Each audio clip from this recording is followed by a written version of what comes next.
Okay, first of all, spoilers for the Silent Hill 2 movie, spoilers for the first two Silent Hill movies, spoilers for the remake of Silent Hill 2 game, spoiler for the original Silent Hill game, and spoilers for probably every Silent Hill media ever. So if you don't, it's gonna be light spoilers, but if you don't want to watch any of that, you can leave this video. Return to Silent Hill. Oh, Return to Silent Hill. The long-awaited, I don't know, movie of the popular video game Silent Hill 2, which recently got a remake.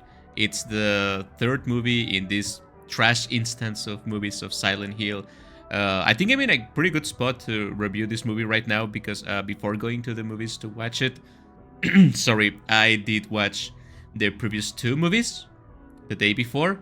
I already watched them before, but I wanted them to be fresh on my mind to make a fair comparison. And I also recently played the remake. If you're interested in watching it on my channel, you can do it here. So I have Silent Hill fresh in my mind. I played the game, the original one, when it came out. I played the remake. I watched the movies.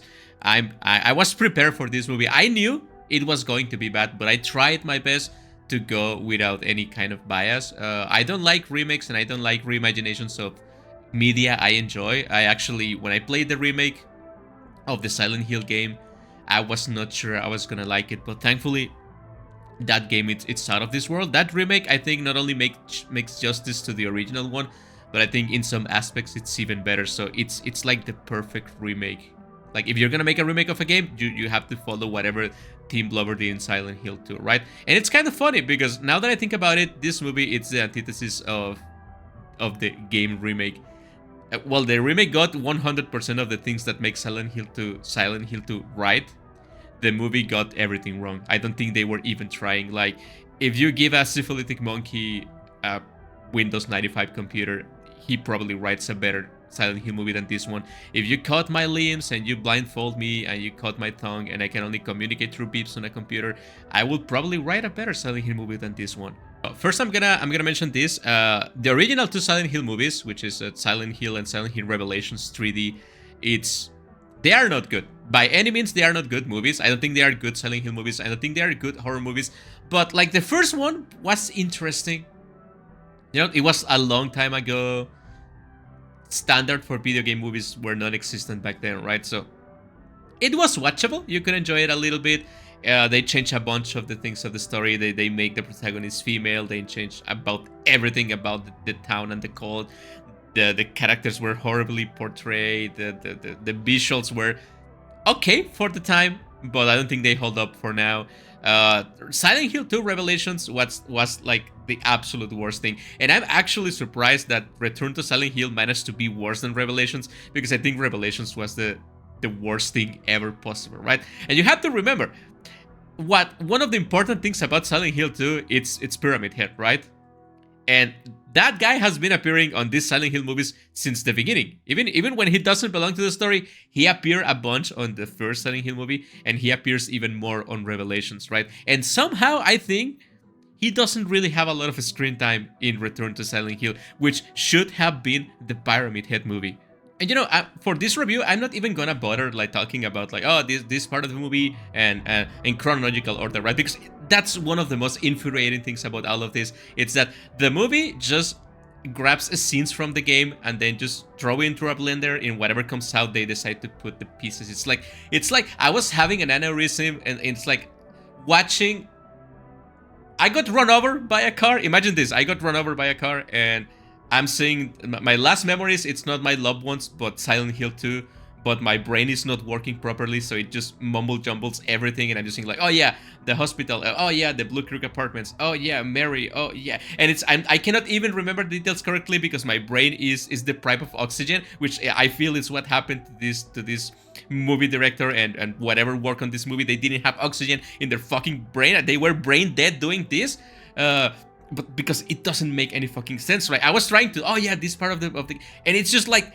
It's like they did it on purpose, right? I don't think, even if you try to do it by accident, like if you throw all the scenes of the game in a randomly generator, like by number, and you try to randomly generate what's gonna follow what, I don't think you can get it perfectly fucked up like they did. Like they have a talent for fucking up directing a movie. Like, please, director of this movie, I'm gonna put it somewhere in here, never do any movie again. Please, never get near a camera again. Never get near an actor again. Please don't. Like, honestly, this was horrible. Anyone involved in this, except maybe excluding the actors that just wanted to appear in the movie, should be ashamed of what they did, right? And yeah, they have the original Silent Hill songs and soundtrack and everything, and they still fucked that up. Like the first movie, the first song you hear in the movie, it's a soundtrack from Silent Hill 4, The Room. Like, they've been using Silent Hill 2 assets for the first two movies of this trilogy, which doesn't even make sense to begin with. It's not really a trilogy, right? But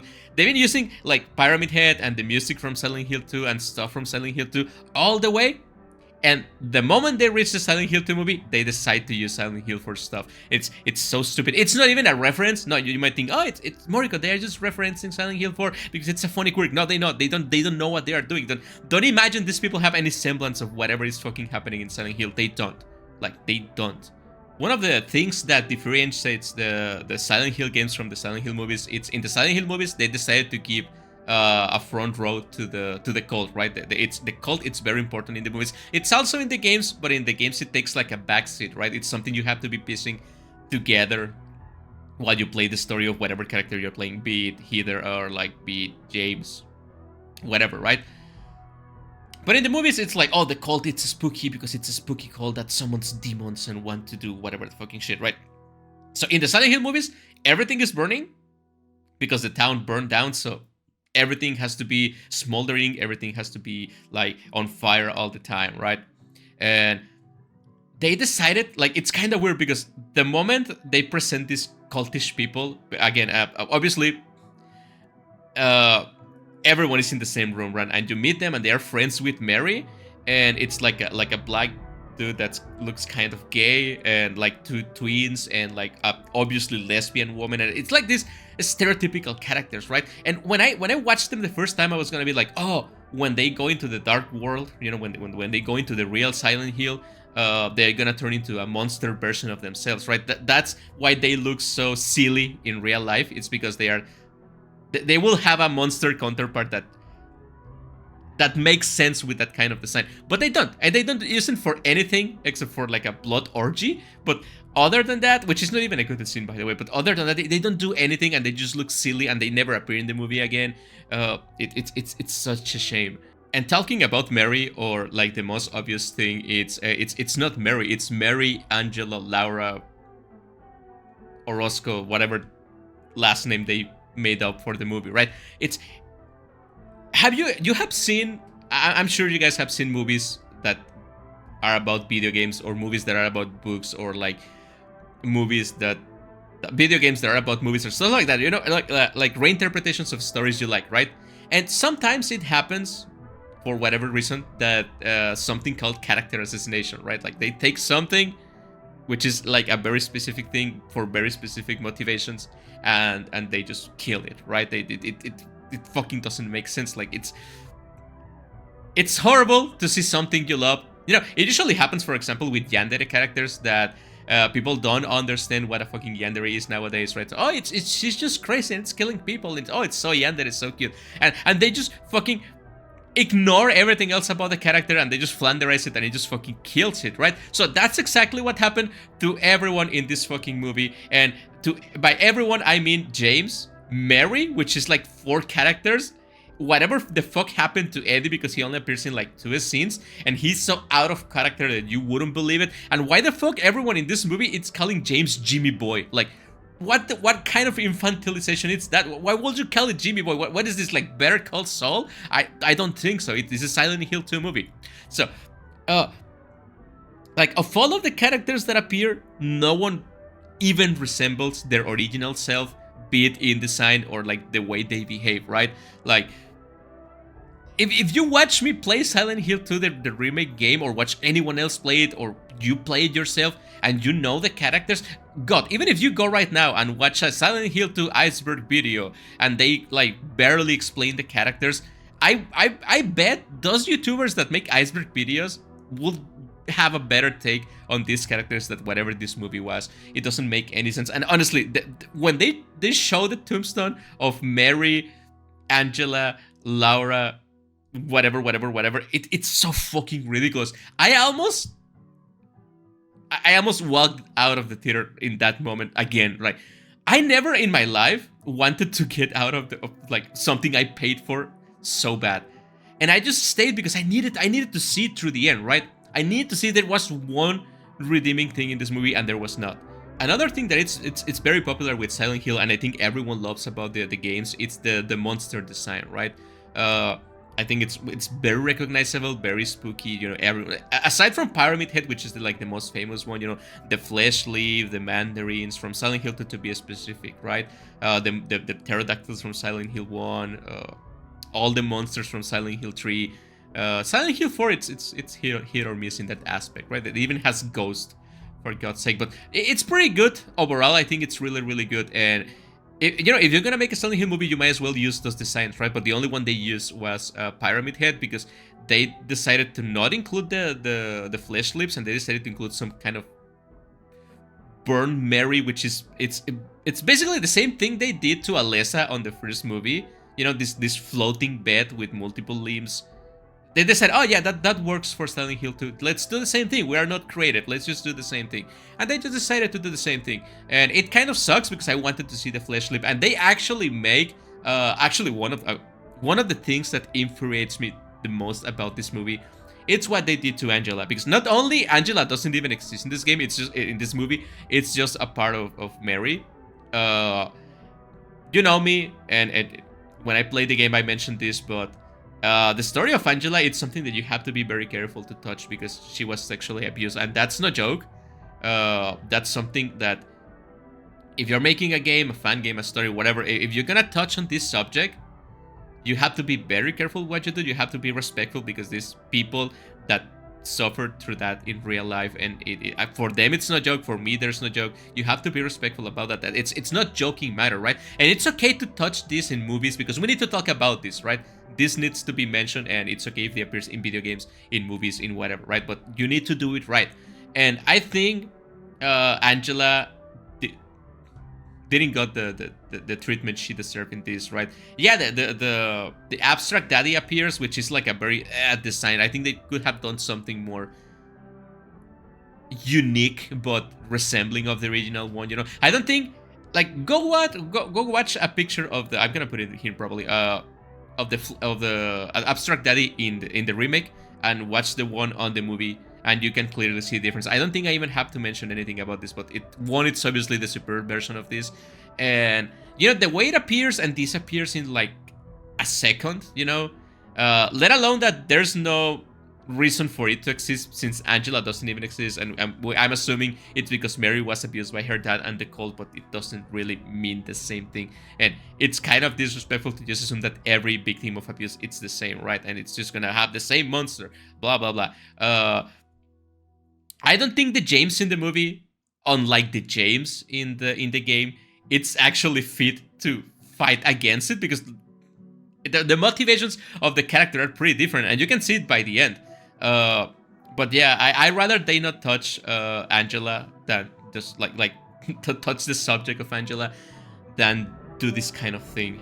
And talking about assassinated characters, why don't we talk about Maria? Because Maria, it's I would think the most important character in Silent Hill 2, obviously outside of James, right? Because she's like the proxy for Mary, but she's also like the one that has been in Silent Hill the most time.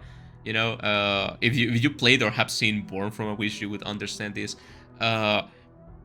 She barely appears in this movie, and she doesn't behave like she should behave being Maria. I think she's just has like this kind of girl bossy attitude that doesn't even make sense. You know, I think the one on the remake, it's perfect. I was like, it's incredibly. I almost fell in love with her, which is you're not supposed to do, by the way. But it's so good, right? It makes you want to protect her. The one in the game, the one in the movie, it's like, yeah, bitch, shut up, right? And her relationship with James, it's like doesn't even make sense. She doesn't even say the phrases that she should have said in a certain point, and it's just like. Just to be clear, it's kind of hard to explain this movie because things just happen so out of order, and they just happen just because. Oh, I found this folder about a patient. Oh, it's your wife. I look like her, right? How do you know? oh, because you've been looking at me a certain way. That doesn't even make fucking sense. Like, even knowing what Maria is, it doesn't even make sense to say that kind of thing, right? And then they just kiss for whatever fucking reason, and James is like, no, I need to save my wife, that it's not my wife in this movie because it's just my girlfriend that I know for like a year. And it doesn't even make sense, you know, going through the hell that it's Silent Hill for your wife obviously makes sense. I'm married, I should know, right? I will die for my wife. But like for a girlfriend, I'm not saying you cannot be in love with your girlfriend, but like it doesn't resonate the same, right? And then they fucking go and make James use his like crazy powers to make Pyramid Head kill Maria, which is so fucking out of character that it's so fucking out of everything that you cannot even comprehend what went through the mind of the people doing this, right? And you know, talking about James and Pyramid Head, there is this scene where they zoom into the pyramid and you can see James' eye on Pyramid Head, right? And it's like, oh, James, it's Pyramid Head, which if you play the game, you know, right? Which it's not him literally, but it's like a part of him that it's doing yada yada yada psychological horror, right? You know. But in the movie, it's like, okay, you didn't even need to do that because it kind of ruins the experience of the viewer of discovering it, implying they don't know anything about Silent Hill, right? But they not only do that once, they do it twice, which is so unnecessarily ridiculous because at that point it's pretty fucking obvious because you already did it, that obviously they ran out of ideas and it's like, ah yeah, let's do this again. The same thing when they do this like a scene where, oh, because in this movie, James Sunderland, for whatever reason, that never show any interest in painting in the game, it's a painter, right? It's an artist. And it's like making art, right? And he makes a portrait of himself and he goes like, oh, crazy psychological, and makes like a red lines, and it makes a Pyramid Head on himself, right? And it's like, oh my god, James is Pyramid Head for the third time in the movie, which is pretty obvious at this point. Nobody cares at that point. It was just fucking silly. The entire thing was so silly because why will he do it if he already knows and we already know? What's the point of that scene? You know what I would have done in that scene? Like make James stumble and like turn on a UV light, and somehow the self-portrait that he did has the pyramid on that like UV light only painting, right? And he will be like, oh my god, who did that? I did not. It must be the dark side inside of me. And it will have been a better understanding for the character and for the people watching the movie, instead of just doing these asinine takes that, ooh, psychological horror, right?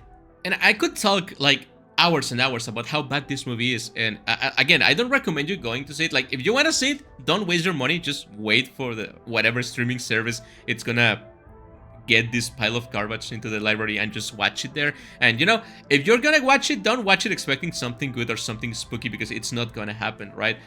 There's so many scenes like I could talk about, like when they show the lying figures that spit acid, and it's just like a homeless person, and you think the homeless person is gonna turn into the lying figure, which will have been great, but it's not, and they just died by the acid, and they just did like this unnecessary scene by the acid. You never see James and Maria bond.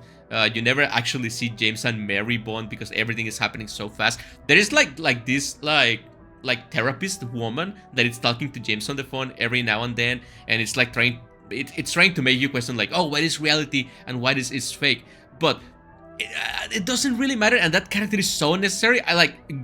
When you watch the movie, go back, and if you remove that character, all the things in the movie happen the same way. Nothing changes. Like, you can watch the entire movie and removing the scenes of the therapist, of the psychologist, whatever, and it happens the same way, because that character is, one, made up, and second, so unnecessary. Laura, it's one of those characters that also like all of the characters in this movie that doesn't even resemble her real self in the games, and it's just like, ooh, a spooky little kid that for some reason it's carrying a baby. I don't know, was this version of Mary pregnant with a baby, and that's the representation of the baby that died because she died.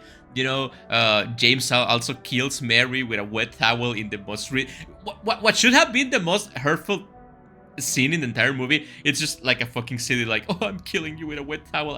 I know you can kill people with a wet towel because air doesn't pass through, but it just looks like really silly, you know. James doesn't seem that guilty. Mary doesn't seem like, oh, I don't want it. Actually seems like she wants to die, right? Like, if you know anything about Silent Hill, it's the constant fight in the game and James and in the fan base that Mary didn't want to die. Oh, Mary wanted to die. Maybe she wanted both of things. Like, when you're really sick and you're sick of suffering, you want to die, but at the same time, you don't want to die. And that's what James had to make the decision, which is one of the most morally complex things about the game. But no, because in this movie, it's like, oh, yeah, I have to kill my wife and I'm going to be sad one moment, but my wife really wants to die, so it's okay, I guess, right? And they also decided to ruin the best ending, my favorite ending, which is the one I always get for some reason, which is like the in water ending, right? You go into the car and you throw yourself into the lake. And, first they got the wrong part of the lake because it was not the correct part of the lake. Second, Mary was on the front seat, and I'm not gonna explain this because it might take too much time, and who has the time, but I'm gonna put something here that explains it. And the importance of Mary being on the back seat, it's not just some randomly thing that people decided to do in the game. It's actually important, but obviously people in the movie that make this movie, the director, whatever, doesn't know how to read or doesn't even bother reading anything about the game because they should have respected that. But how are they gonna respect that when the most important thing about this movie was showing James' car and constantly pushing, like it was a big ad for the car, right? Obviously they don't care about whatever meaning has the dead. The CG in this movie, it's horrible, and I can say it because, for the other two Silent Hill movies, okay, they are old movies and they look decently for the time. This is a 2026 movie. Let's say 2025, right? Because it's January. It looks like fucking ass. I don't know what happened to CG in movies because it's not only this movie. But it looks terrible. It looks worse than 2026. Like 26, I'm sorry, 2026. 26 CGs, 29 CGs, 2012 CGs. I really don't know what's happening, but if you're not gonna make good CG, don't do CG. Do practical effects. People that watch horror movies love practical effects because they look better in camera and they are more creative to do, right? I know, I guess doing CG is cheaper nowadays. I don't really know. I don't make movies, but I don't care because at the end of the day, I don't care if you don't have any money for making the movie. You have to make a good movie, I feel like these guys, the way these guys got, because I'm really surprised. How do you get the contract for a third Silent Hill movie when the other two you make were such burning trash, right? And I'm guessing it's because this director and this movie studio, whatever, say, oh yeah, we can do it on a low budget. And Konami doesn't want to pay people. We know Konami. They are super chipstick, right? So they don't want to pay anyone good money. So these ones are like, oh yeah, we can do it with 20 bucks and a can of soda, right? And a can of Red Bull, I guess. And they just do the movie with whatever they have lying around and, the rights to Yamaoka's songs, and I hate this so much. Like, I don't even know what to say. Again, I could talk for 20 hours of this, but what's the point? I'm not gonna criticize every fucking second of this movie because if I could show you guys, if YouTube allowed me to show you the movie in here, obviously it should be available for download first, right? But I will show you the movie and I will pause every 3 seconds. That's why no one watches movies with me, by the way. I just pause the movie and tell you what's wrong with it every 2 seconds. And it will take me like 24 hours to watch the movie because I will criticize every single part of the movie. Nothing is worth it. The monsters are not worth it. The characters are not worth it. The music that it's not from, because they use the same classical song like 20 times in the movie for whatever fucking reason, because it doesn't mean anything, and the movie already has themes for each character. If you go and read the titles of the music that you're using, it says Theme of Laura, Promise, and you can guess the theme music, right? But they don't, and they decide to make just this random decision to put music that doesn't even belong into the game in the movie. Music, it's not worth it. CG is not worth it. The actors are really, really... I'm sorry, because they're probably not very good actors to begin with. That's why they got these roles. But the actors are terrible. But even more, the costumes, right? Everyone is using cheap wigs. They look like they got them from 25 years ago in a trash can, and they doesn't even resemble the character. I don't know what the fuck they did to Maria, but that's a crime against humanity. And everyone looks so silly. I'm so sorry, but Laura doesn't looks like an orphan demon child, which it doesn't look terrifying because it has these weird big old eyes, right?